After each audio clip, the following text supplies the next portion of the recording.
Far away in a cold, dying galaxy, the planet Verex 5 was breathing its last breath. Its sun had turned weak and red, giving no more heat. Snowstorms covered the cities. People were freezing. Buildings made of crystal and steel had cracked under the cold wind. The great alien race known as the Verex was almost extinct. Their leader, Linner, stood in a dark control room. His skin was pale. His eyes were tired. His people were dying and no help had come. "We will try again," Linner said to his team. "We will send the message. Someone must hear us." They sent a desperate SOS signal across the galaxy. It carried one message in every known alien language. "We are the Verex. Our sun is dying. Our home is lost. We ask for help. We have no weapons. We have no time. Please, help us survive." They waited. Hours passed, then days. The galaxy remained silent. But the message was received. 37 alien empires picked it up. All powerful, all advanced. The leaders of these empires met in secret. "The Verex again?" One of them said. "They were proud. Now they beg." "They brought this on themselves," said another. "They used their sun as a battery. Now it's dead. Why should we care? They are too weak, not worth saving." So the message was ignored. Not even one reply was sent back. But then, the signal kept traveling. It passed through stars, dust clouds, and old space stations. Finally, it reached a small blue planet, Earth. In a quiet countryside of Montana, USA, an old man named David Miller was working in his backyard. He was a retired space engineer. After years of silence, he had built a personal satellite dish just for fun. Late at night, his machine beeped. A strange signal appeared. He watched his screen closely. "We are the Verex. Please, help us." David's eyes widened. He played it again. The voice was not human, but full of emotion, sadness, pain, and fear. "This is real," he whispered. He ran into his garage, opened his old laptop, and started decoding the signal. Within minutes, he understood. A distant alien species was calling for help, and no one was answering. The next day, David sent the signal to several government agencies, NASA, ESA, and even the UN. But the answers he got were cold. "Do not respond. Not our concern. No proof of danger." David was shocked. They don't want to help. He posted the signal online. Some people laughed. Others said it was fake. But a few believed him. 2 days later, he received a message on his old email. The sender had no name. It said, "We believe you. Let's talk." That night, in an old warehouse in Colorado, 5 strangers met for the first time. David Miller, the retired engineer. Captain Sarah Lee, a former space pilot. Sarah, a teenage hacker and coding genius. Jonah, an ex-mechanic who once worked on rockets. And Alina, a doctor who lost her family in a war and wanted to save lives. They listened to the alien signal together. Sarah spoke first. "They're not lying.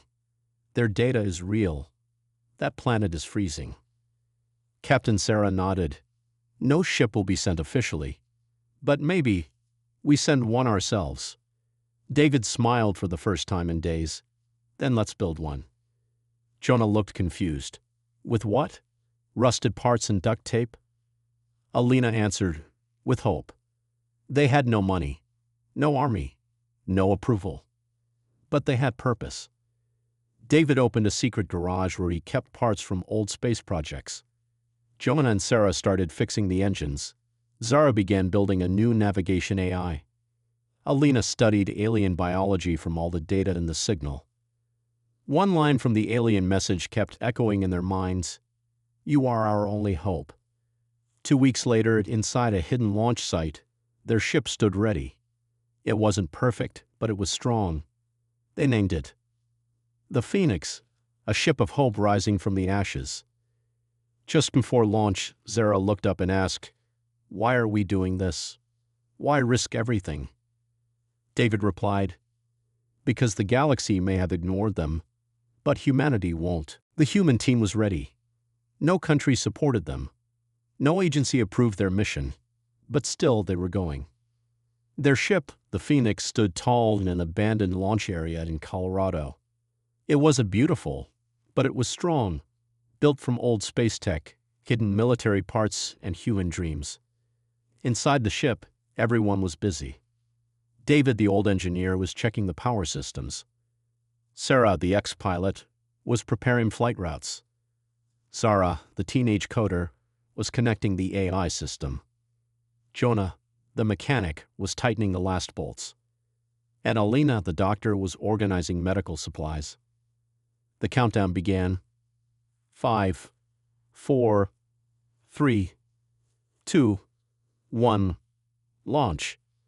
The ship rose through the sky like a bullet of hope. No one on Earth even knew they had left. As the ship entered deep space, the silence was heavy. Zara broke the silence. The signal came from here. She pointed at a small star system on her screen.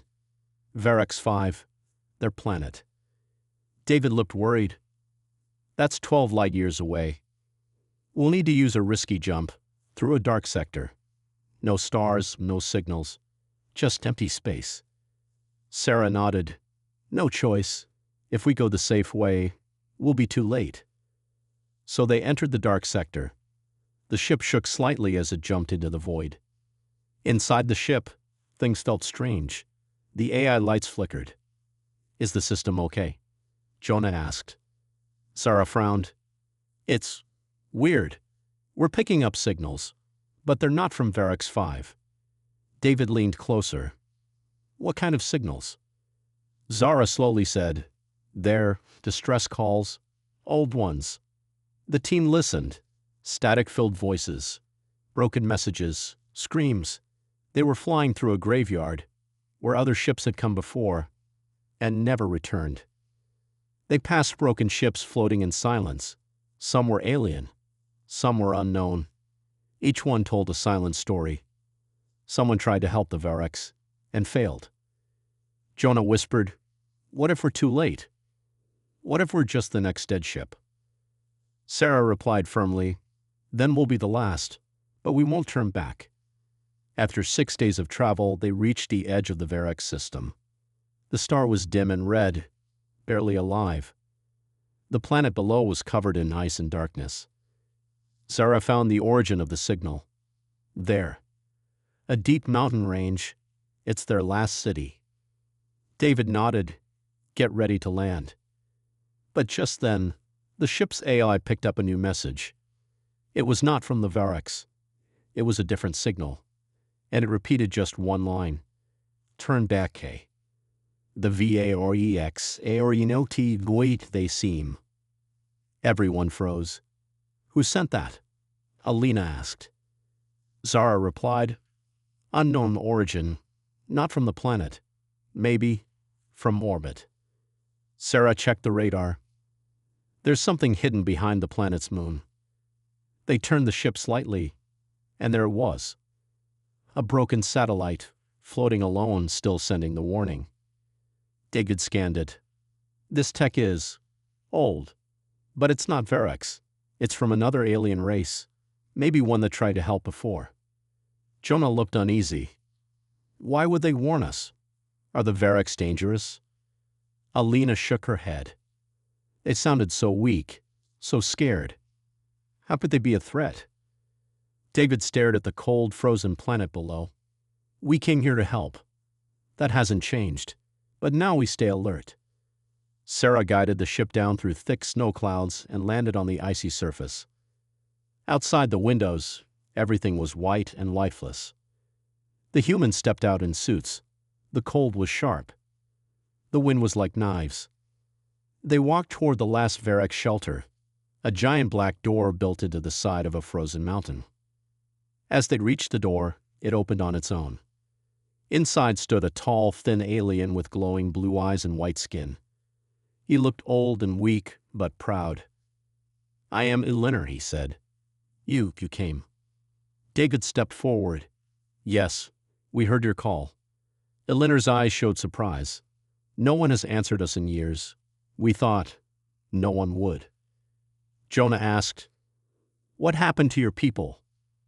Eleanor slowly turned. "Come inside, I will show you." They entered the shelter. It was warm, with strange lights and machines. The walls were covered with ancient symbols. Only a few Verex remained inside, sick, quiet, and fading. Alina walked among them, scanning. They are starving, weak. They don't have much time. Zara looked around. This place is advanced, but broken. David asked softly, "Why didn't anyone help you?" Eleanor's face became hard.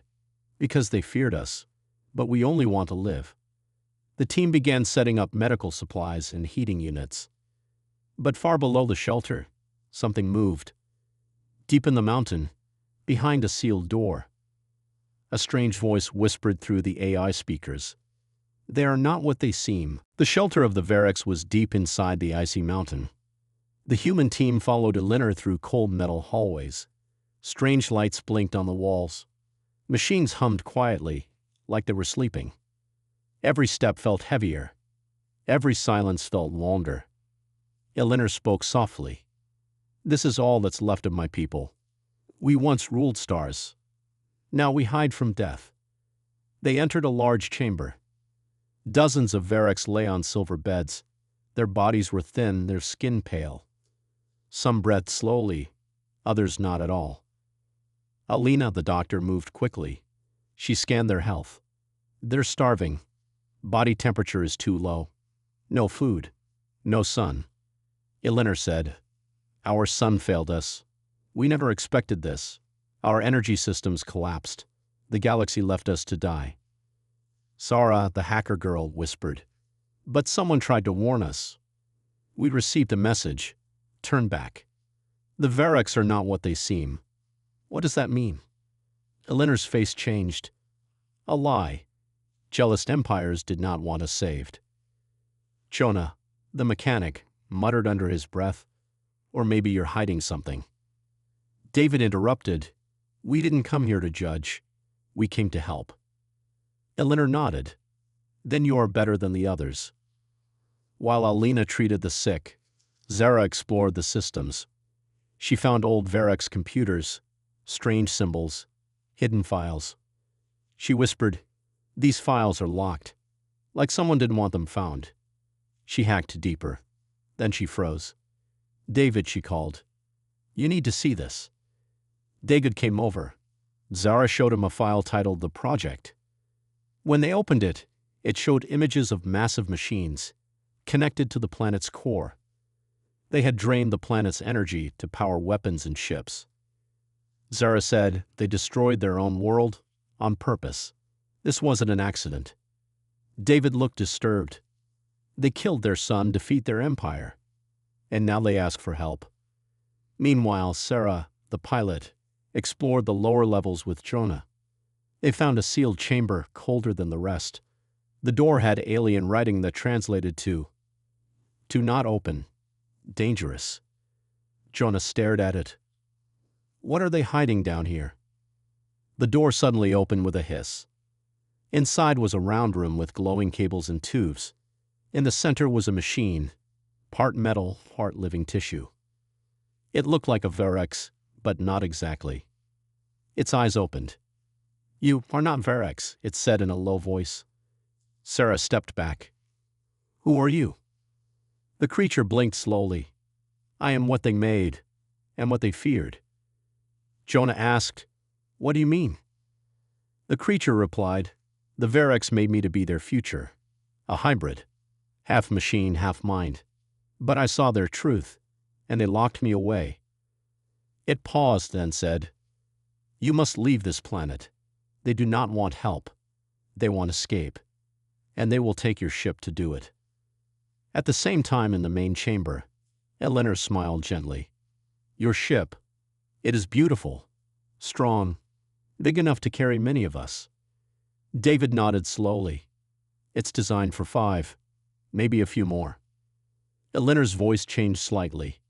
"We could improve it. Make it ours. David felt something was wrong.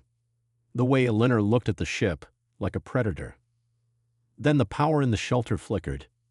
Alina's screen blinked red. The doors just locked. Sarah's voice came through the radio, panicked. They're sealing us in. Get out of there. Suddenly, Varek's guards entered the chamber. They weren't sick. They were strong. And armed. Elinor spoke coldly. Thank you for bringing us a way out. Now your mission is complete. David shouted, You lied. Elinor replied, No, we are dying. But we will not die here. The team was thrown into a holding room. The lights were dim. The air cold. Zara was shaking. They planned this. They needed us to come. So they could escape. David looked at the others. We're not letting that happen. We didn't come all this way to save monsters. Jonah hit the wall in anger. They're taking the Phoenix. They'll head for Earth. Alina whispered. Then we stop them. One way or another. Suddenly, a small screen in the room turned on. The face of the hybrid creature appeared. I will help you. But you must hurry. You are not the first to try. But you may be the last. The small screen blinked again. The hybrid creature's voice came through clearly. There isn't much time. I can unlock your room. But after that, you're on your own. David stepped closer. Why are you helping us? The creature replied, Because you're not like them. You came to help. But now you must save yourselves. And many others. The door clicked. Lights turned green. The humans were free. Sarah, David, Zara, Jonah, and Alina rushed through the cold halls of the Varek shelter. Alarms had started to ring. The ship, the Phoenix, was already being moved to a launch platform. Zara checked her device. They've hacked into our ship systems. If they take off, they're heading straight for Earth. David said, We stop them here. Whatever it takes. Back in the command center, Elinor was preparing the launch. One of his officers asked, What about the humans? Elinor replied coldly, They serve their purpose. We don't need them anymore.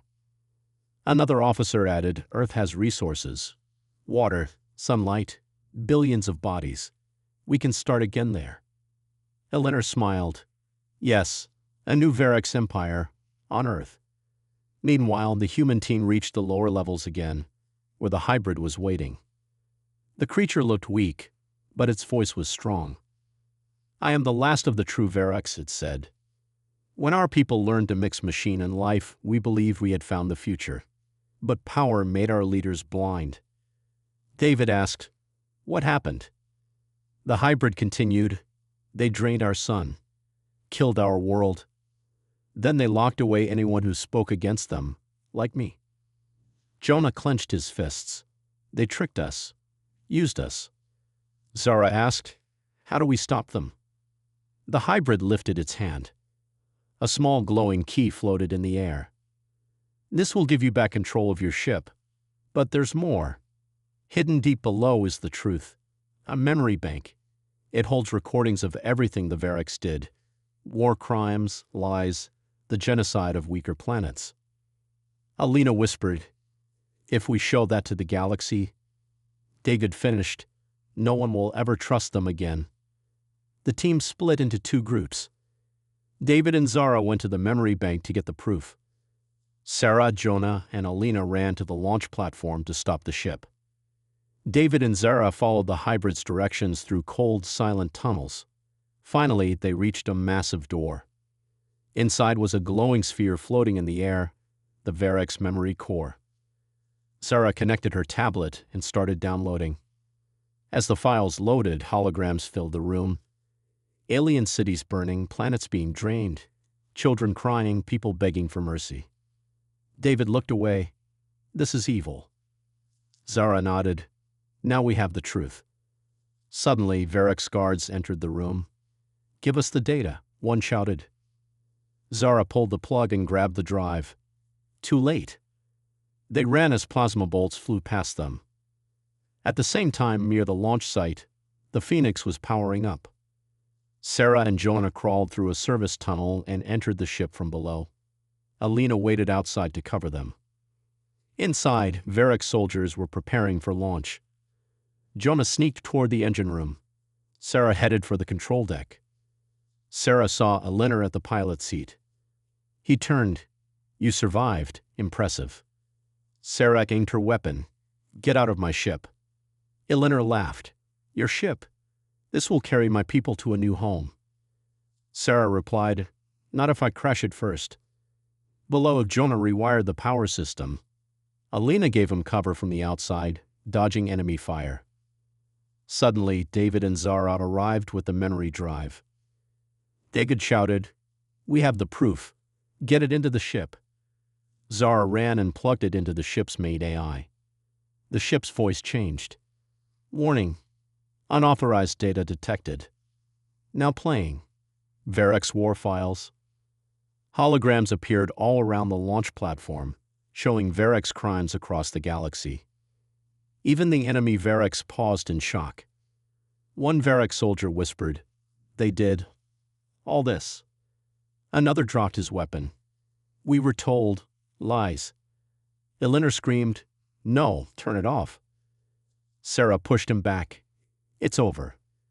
Jonah completed the power reset. The Phoenix returned to full human control. David stood at the entrance of the ship. "You wanted Earth. But now the galaxy will know who you really are." The humans boarded the Phoenix. Alina took the final shot, destroying the launch gate behind them. The ship lifted off, flames covering the ice.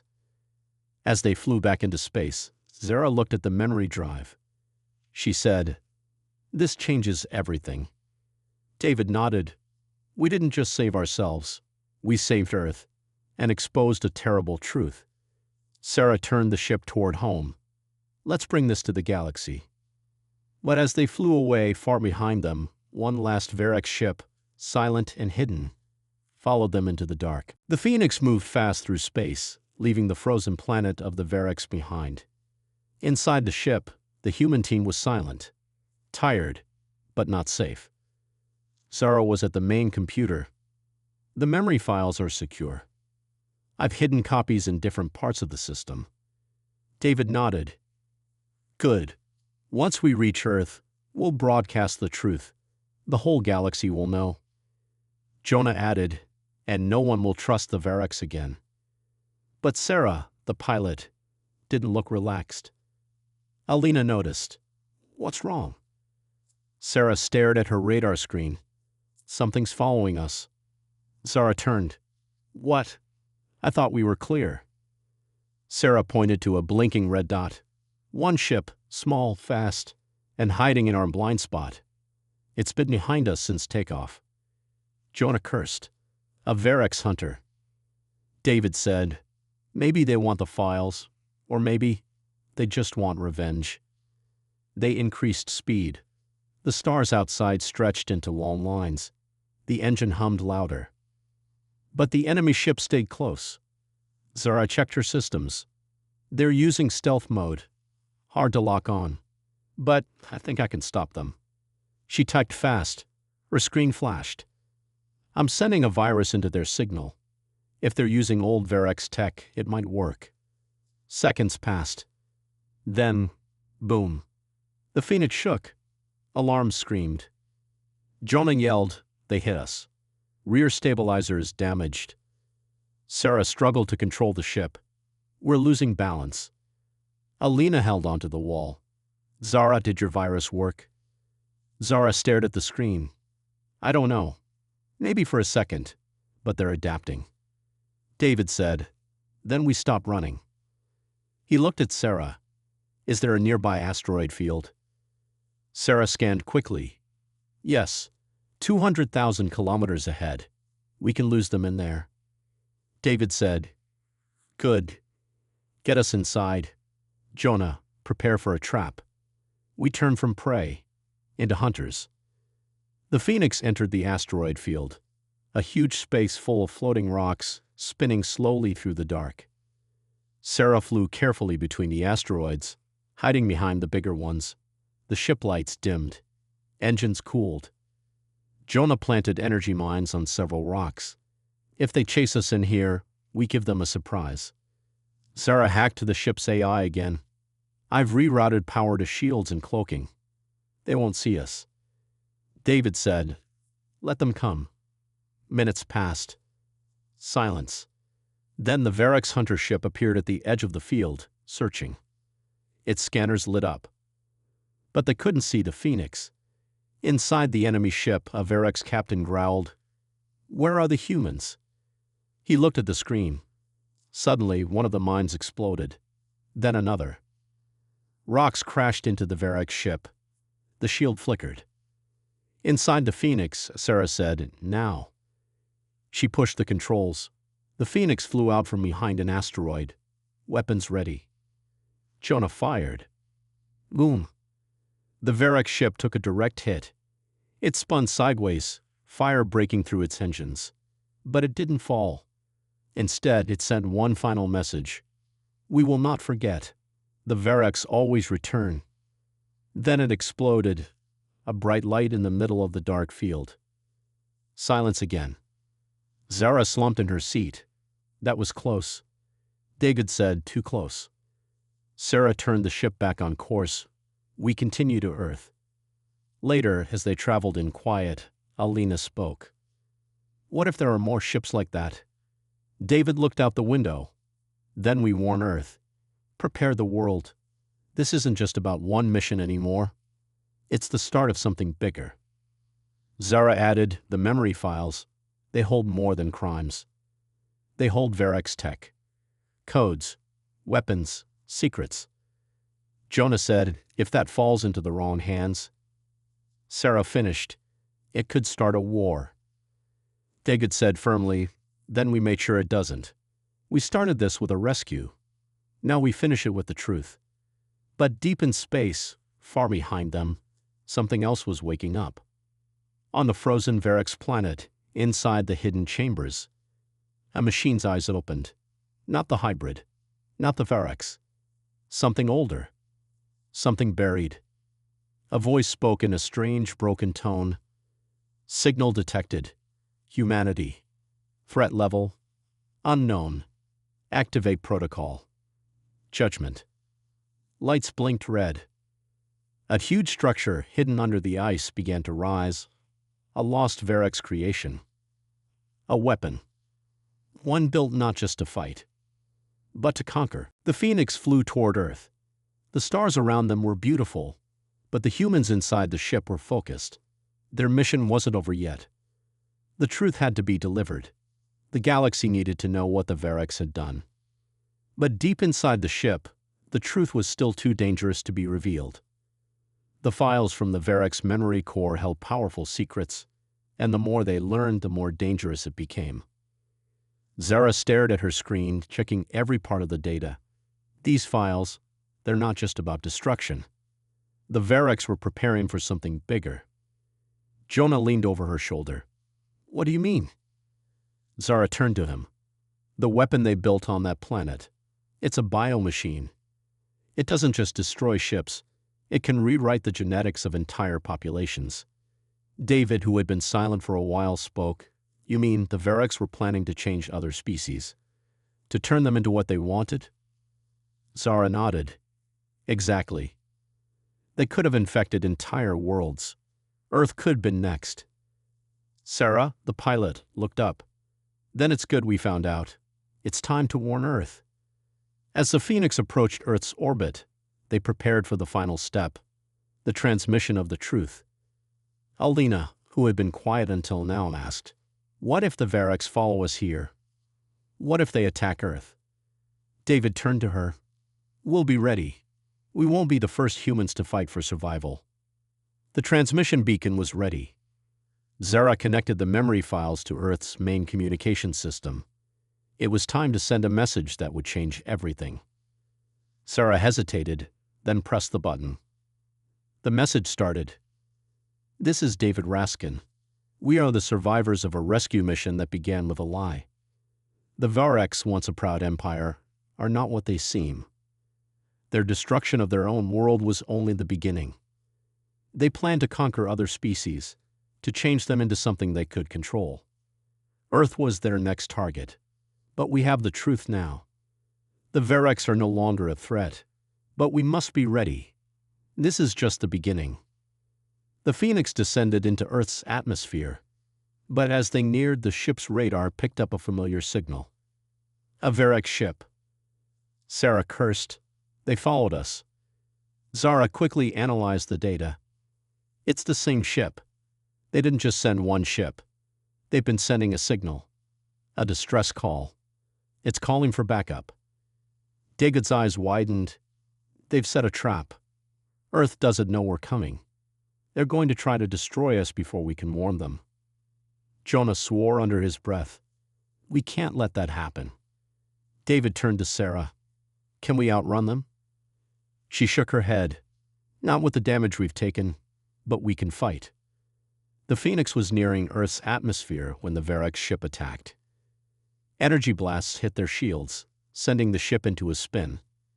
The controls flickered. Sarah struggled to keep the ship steady. David shouted, "Get us into the atmosphere. We can't let them destroy the communication signal." Zara was already on it. I'm rerouting power to the engines. We need speed. Jonah was in the back, prepping the ship's weapons, ready to fire. The battle raged in space. The Verex ship's lasers hit the Phoenix, causing explosions along the ship's hull. But the Phoenix fought back. Jonah fired a barrage of missiles, striking the Verex ship's engines. Direct hit. They're losing power, Jonah shouted. Sarah pushed the Phoenix forward, skimming the edge of Earth's atmosphere, just above the clouds. The Verex ship was too slow to follow them in. Sarah shouted, "We need to get the signal out now. We're almost through."